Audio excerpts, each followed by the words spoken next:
Bike cycle ಬದಲಿಗೆ ಮೇಕೆಯನ್ನೇ ವಾಹನವಾಗಿಸಿಕೊಂಡ ಬಾಲಕ. ಮೇಘಾಲಯ. ಎಲ್ಲ ಮಕ್ಕಳು ಶಾಲೆಗೆ ಬೈಕ್ ಅಥವಾ ಸೈಕಲ್ ಮೇಲೆ ಹೋದರೆ ಈ ಬಾಲಕ ಮೇಕೆ ಮೇಲೆ ಕುಳಿತು ಹೋಗಿ ಎಲ್ಲೆಡೆ ವೈರಲ್ ಆಗಿದ್ದಾನೆ. ಈ ವಿಡಿಯೋ ಮೇಘಾಲಯದ್ದಾಗಿದೆ. ವಿಡಿಯೋದಲ್ಲಿ ಬಾಲಕ ಆಡಿನ ಬೆನ್ನಿನ ಮೇಲೆ ಆತ್ಮವಿಶ್ವಾಸದಿಂದ ಕುಳಿತಿರುವುದನ್ನು ಕಾಣಬಹುದು. ಅವನು ಒಂದು ಸಣ್ಣ ಕೋಲನ್ನು ಸಹ ಹಿಡಿದಿದ್ದಾನೆ. ಅದು ಅವನ ವಿಶಿಷ್ಟ ವಾಹನವನ್ನು ನಿಯಂತ್ರಿಸುತ್ತಿರುವಂತೆ ಕಾಣುತ್ತದೆ. ಅತ್ಯಂತ ಆಸಕ್ತಿದಾಯಕ ವಿಷಯವೆಂದರೆ ಮಗುವು ಸಂಪೂರ್ಣವಾಗಿ ನಿರಾಳವಾಗಿ ಕಾಣುತ್ತದೆ ಮತ್ತು ತನ್ನ ದಾರಿಯಲ್ಲಿ ಆರಾಮವಾಗಿ ಚಲಿಸುತ್ತಿದೆ. ಸಾಮಾಜಿಕ ಜಾಲತಾಣಗಳಲ್ಲಿ ವೈರಲ್ ಆಗುತ್ತಿರುವ ಈ ವಿಡಿಯೋ ಜನರ ಮುಖದಲ್ಲಿ ನಗು ತರಿಸಿದೆ. ವಿಡಿಯೋದಲ್ಲಿರುವ ಸರಳತೆ ಮತ್ತು ಮುಗ್ಧತೆ ವೀಕ್ಷಕರನ್ನು ಆಕರ್ಷಿಸುತ್ತಿದೆ. ಇಂದಿನ ಯುಗದಲ್ಲಿ ಮಕ್ಕಳು ಹೆಚ್ಚಾಗಿ ಆಧುನಿಕ ವಿಧಾನಗಳನ್ನು ಬಳಸಿಕೊಂಡು ಶಾಲೆ ತಲುಪುತ್ತಾರೆ.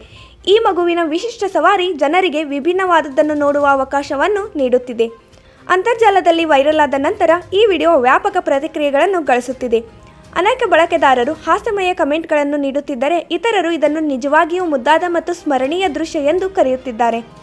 ಅಂತಹ ಕ್ಲಿಪ್ಗಳು ಸಾಮಾಜಿಕ ಮಾಧ್ಯಮಕ್ಕೆ ಆಸಕ್ತಿಯನ್ನು ಹೆಚ್ಚಿಸುತ್ತವೆ ಮತ್ತು ದೈನಂದಿನ ಜೀವನದ ವಿಶಿಷ್ಟ ಕ್ಷಣಗಳನ್ನು ಸಾರ್ವಜನಿಕರಿಗೆ ತರುತ್ತವೆ ಎಂದು ವೀಕ್ಷಕರು ಹೇಳುತ್ತಾರೆ. ವಿಡಿಯೋವನ್ನು ವಿಶಾಲ್ ಮಲ್ವಿ ಹೆಸರಿನ ಖಾತೆಯಿಂದ ಸಾಮಾಜಿಕ ಮಾಧ್ಯಮ ವೇದಿಕೆ ಎಕ್ಸ್ನಲ್ಲಿ ಹಂಚಿಕೊಳ್ಳಲಾಗಿದೆ. ಮೇಘಾಲಯದ ಗಾರೋ ಘಟ್ಟದಲ್ಲಿ ಈ ಬಾಲಕ ಶಾಲೆಗೆ ತುಂಬಾ ದೂರ ನಡೆದುಕೊಂಡು ಹೋಗಬೇಕು. ಸಾಮಾನ್ಯವಾಗಿ ಮಕ್ಕಳು ಬಸ್, ಆಟೋ, ಬೈಕ್ನಲ್ಲಿ ಶಾಲೆಗೆ ಹೋದರೆ ಈ ಬಾಲಕ ಮೇಕೆ ಮೇಲೆ ಕುಳಿತು ಹೋಗಿದ್ದಾನೆ.